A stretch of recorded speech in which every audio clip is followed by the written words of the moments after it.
Viewers আসসালামু আলাইকুম, কেমন আছেন সবাই? ভালোবাসা আলোয়াদার নাটকের 118 নম্বর এপিসোডে আপনাদের সকলকে স্বাগতম। ভিউয়ার্স, এপিসোডটি দেখার আগে অবশ্যই আমাদের চ্যানেলটি সাবস্ক্রাইব করে একটি লাইক দিয়ে দেখতে থাকুন।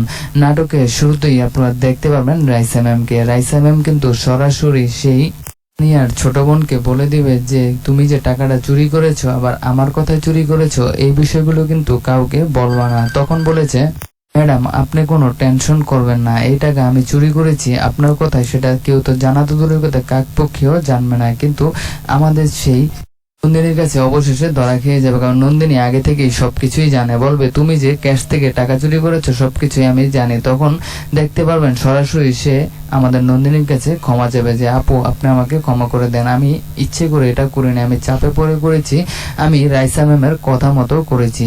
তখনই দেখতে পারবেন নন্দিনী তাকে ক্ষমা করে দেবে, কারণ সে বলেছে যদি আমার আপু জানতে পারে তাহলে কিন্তু আমাকে বাড়ি থেকে বের করে দিবে।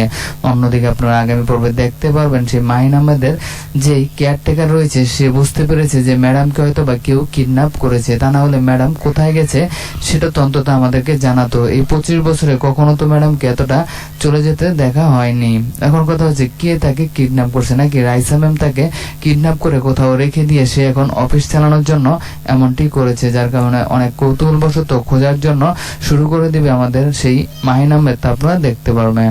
দিকে নন্দিনী মামিকে বলবে যে আমি কিন্তু সরাসরি জেনে গেছি যে কে চুরি করেছে টাকা। তখন বলবে তুমি তাহলে মাহিনকে জানাচ্ছ না কেন? তখন বলে আমি এখন তাকে জানাবো না।